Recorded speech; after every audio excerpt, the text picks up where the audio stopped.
Azerbaijan के पहाड़ों में एक बाप बिस्तरे मर्ग पर था और उसने अपने बेटे को विरासत में कोई ज़मीन या सोना नहीं दिया, बल्कि उसे हिकमत की 3 गठरियां दी। हर एक गठरी जिंदगी के खास चैलेंज का जवाब थी। तो ये कोई खजाने का नक्शा तो था नहीं, बल्कि ये तो जिंदगी के सफर के लिए एक गाइड था।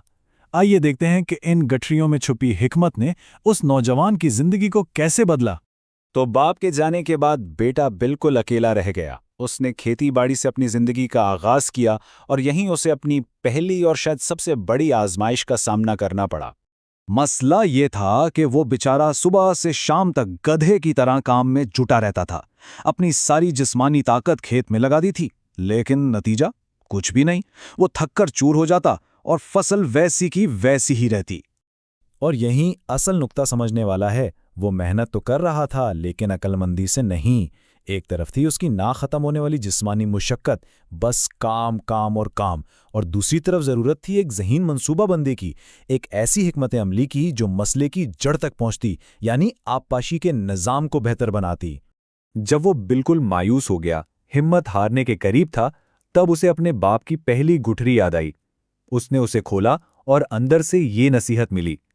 बज़ाहिर तो ये एक सादा सी बात लगती है, लेकिन इसमें बहुत गहरी हिकमत छुपी थी। इस नसीहत ने उसकी आंखें ही खोल दीं। उसे समझ आया कि असल पसीना खेत में अंधाधुन मेहनत करने में नहीं, बल्कि पहले उस आबपाशी के निज़ाम को ठीक करने में बहाना है जो सारी खराबी की जड़ था। उसने सीखा कि सिर्फ जोर लगाना काफ़ी नहीं है, सही जगह पर जोर लगाना सबसे ज़रूरी है। और सोच में इस तब्दीली का नतीजा क्या निकला? दौलत। सिर्फ जिस्मानी ताकत के बजाय ज़हीन मंसूबाबंदी को अपनाने ने उसे एक अमीर आदमी बना दिया। लेकिन जैसा कि होता है, दौलत अपने साथ एक बिल्कुल नई किस्म की मुश्किल लेकर आई। तो चलें अब देखते हैं कि उसकी कामयाबी ने उसे अमीर तो बना दिया, लेकिन साथ ही एक ऐसी मुश्किल भी खड़ी कर दी जिसका उसे अंदाज़ा तक नहीं था। मसला ये था कि जैसे ही वो अमीर हुआ, लोग मक्खियों की तरह उसके गिर्द जमा हो गए, हर तरफ वाह वाह। लेकिन जैसे ही उसकी किस्मत बदली और पैसा खत्म हुआ, वही लोग उस पर हंसने लगे, उसका मजाक उड़ाने लगे।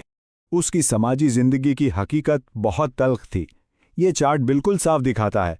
जब जेब भरी थी तो दोस्तों की लाइन लगी हुई थी, और जब जेब खाली हुई तो सब गायब। दिल तो टूटा हुआ था और उसे लग रहा था कि वो कितना बेवकूफ़ है। तब उसने दूसरी गठरी खोली और उसमें इंसानी फितरत के बारे में ये कड़वी सच्चाई लिखी थी। उसे समझ आ गया कि असल ताकत लोगों की तारीफों में नहीं, बल्कि अपने अंदर है, अपनी मेहनत और अपने किरदार पर भरोसा करने में है। बाहर से वैलिडेशन ढूंढना बेकार है। अब कई दहाइयां गुजर गईं। बेटा बूढ़ा हो चुका था और अब उसके सामने वो चैलेंज था जिससे कोई नहीं भाग सकता, यानी खुद वक्त। उसकी जिंदगी का सफर साफ नजर आता है। जवानी में सख्त मेहनत और मशक्कत, फिर दौलत और लोगों का धोखा, और अब बुढ़ापे में तन्हाई और बेकार होने का एहसास। और ये उसकी आखिरी मुश्किल थी। उसे लगता था कि वो अब बिल्कुल बेकार है, घर की दहलीज पर पड़े एक कुत्ते की तरह, सब पर एक बोझ। उसे लगा कि उसकी जिंदगी का मकसद ही खत्म हो गया है।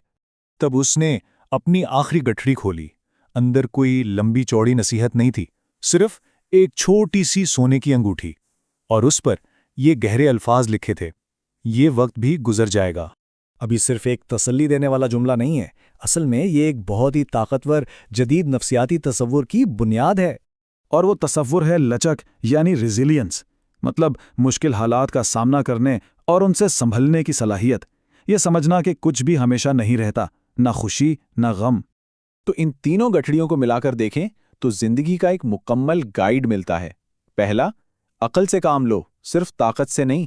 दूसरा, लोगों की राय पर नहीं, अपने किरदार पर भरोसा करो।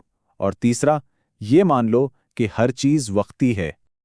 और ये कदीम कहानी आज भी हमें एक अहम सवाल के साथ छोड़ जाती है कि आज की इस तेज रफ्तार दुनिया में इन तीनों हिकमतों में से किसकी ज़रूरत सबसे ज़्यादा है।